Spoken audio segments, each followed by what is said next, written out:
Tudo bem, pessoal? Começamos o Opinião América dessa semana, destacando aquelas notícias que ganharam relevância nos últimos dias. Eu quero inicialmente trazer 3 notícias que estão relacionadas a episódios infelizmente trágicos.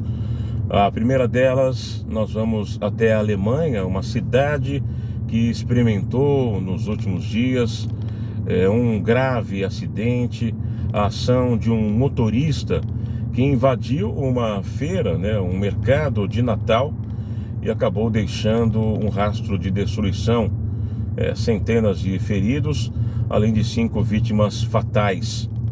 O interessante dessa história é que o autor desse acidente, que acaba cada vez mais claro que foi algo intencional, ele é um morador da Alemanha desde 2006, alguém de origem árabe e que tem como um ideal, que é seguido por ele é considerado inclusive um ativista pelas questões imigratórias, e ele acredita que a Alemanha tem aberto muito espaço e tem sido invadida pelos conceitos islâmicos, na medida que cresce a cada ano a população vinda também de países do Oriente Médio.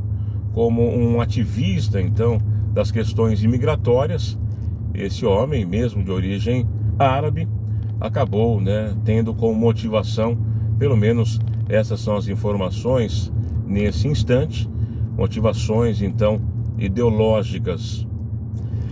Uma outra notícia agora, falando do Brasil, nos remete ao estado de Minas Gerais, onde no domingo aconteceu um trágico acidente envolvendo um ônibus e uma carreta. As informações preliminares falam sobre um acidente que teria sido ocasionado pela carreta, mas pessoas que conseguiram testemunhar o momento da colisão disseram que um pouco antes um dos pneus do ônibus teria estourado, fazendo com que o motorista perdesse o controle e invadisse a pista contrária, se chocando frontalmente com a carreta. O que levantou a princípio a hipótese de culpabilidade do motorista da carreta é que ele se evadiu do local, não prestou socorro, foi já identificado, e ele estaria inclusive utilizando o seu veículo com uma carteira vencida pelo menos por 2 anos. E a outra notícia é do grave acidente aéreo, mais um acidente aéreo no Brasil, dessa vez em Gramado, a cidade que fica no Rio Grande do Sul, conhecida pelas suas festas, que acabam de uma certa forma também movimentando bastante o turismo da região. Dessa vez amanheceu de luto. 10 pessoas morreram nesse acidente aéreo. E os números vão também demonstrando que no Brasil, só nesse ano de 2024, o aumento de acidentes aéreos está na casa dos 92%. 41 acidentes aéreos com 148 vítimas fatais. E o que agora tentam descobrir é o que aconteceu em mais esse episódio. Seria um acidente evitável? As condições climáticas no momento da queda da aeronave contribuíram para que, na verdade, esse fim trágico pudesse agora estar sendo lamentado?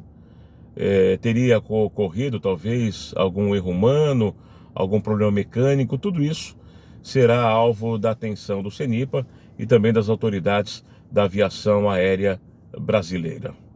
E para fechar, eu falo de política e economia, falo do governo Lula.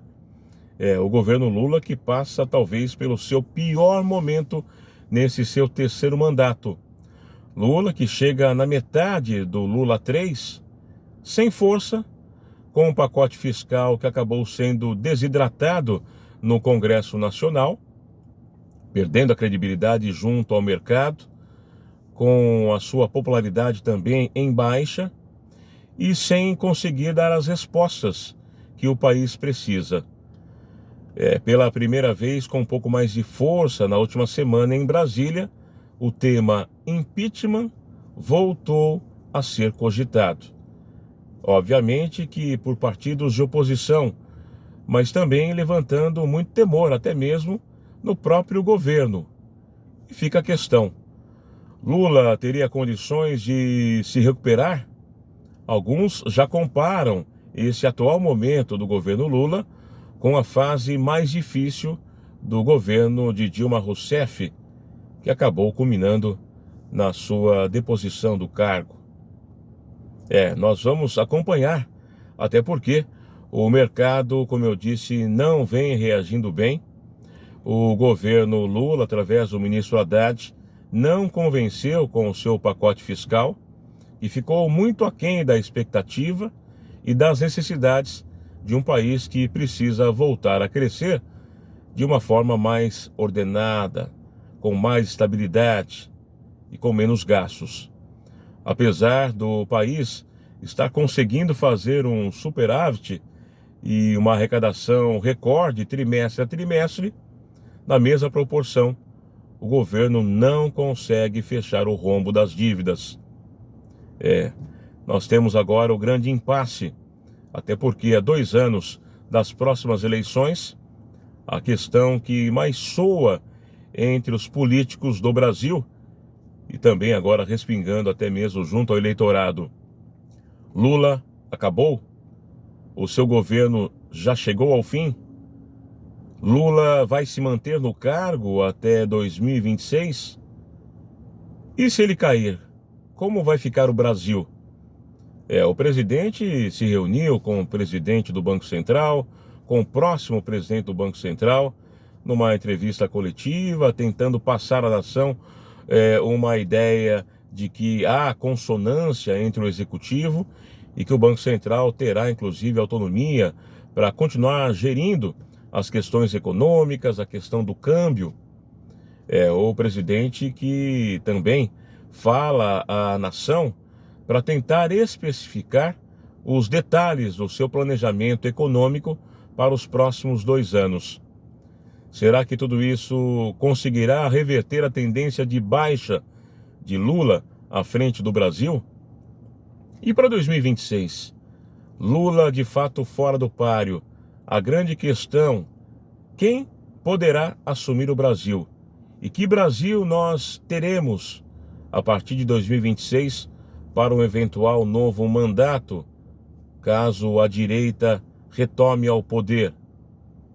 Quais seriam os presidenciáveis com maior possibilidade de avançar, de chegar competitivo nas próximas eleições?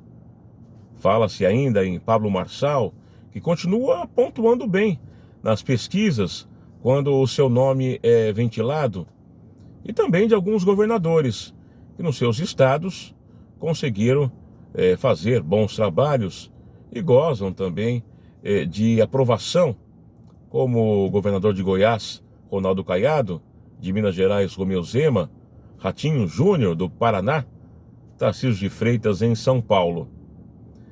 Ainda são muitas perguntas, poucas respostas e um grande enigma. Lula acabou para a política do Brasil? Vamos vivenciar a partir de 2026 um novo tempo? Ou mesmo antes de 2026, caso Lula não consiga concluir esse seu 3º mandato? Nós vamos acompanhar tudo isso de perto. E você tem as notícias, as análises aqui no Opinião América News. Estou falando aqui de Orlando, hein? Eu quero poder contar com a sua presença nos nossos próximos vídeos. Estamos quase fechando o ano de 2024, mas na expectativa de que 2025, apesar dos desafios e obstáculos que se avizinham, nós vamos continuar com a graça de Deus. Você também possa ter essa certeza. Eu vou me despedindo, claro que reforçando, aquele nosso protocolo, aquele nosso combinado. Você que não é inscrito, se inscreva no canal, acione também o botão de notificações para você ficar sempre ligado assim que nós produzirmos e veicularmos, né, e publicarmos um novo vídeo. Dê o like, compartilhe, dê aquele share, divulgue o nosso canal Opinião América com o Márcio Fofo para o maior número de pessoas. Manda no seu WhatsApp, nos seus grupos, para que a gente possa também crescer, para que o algoritmo do YouTube perceba, né, a relevância dos nossos vídeos, do nosso conteúdo, e que a gente possa ter esse tempo juntos ainda por muito tempo. Estamos só no começo, já bastante satisfeitos e gratos a Deus por aquilo que Ele já tem nos dado em menos de 3 meses de canal. Valeu demais! Tenham todos uma ótima semana, fiquem com Deus, a gente se vê por aqui.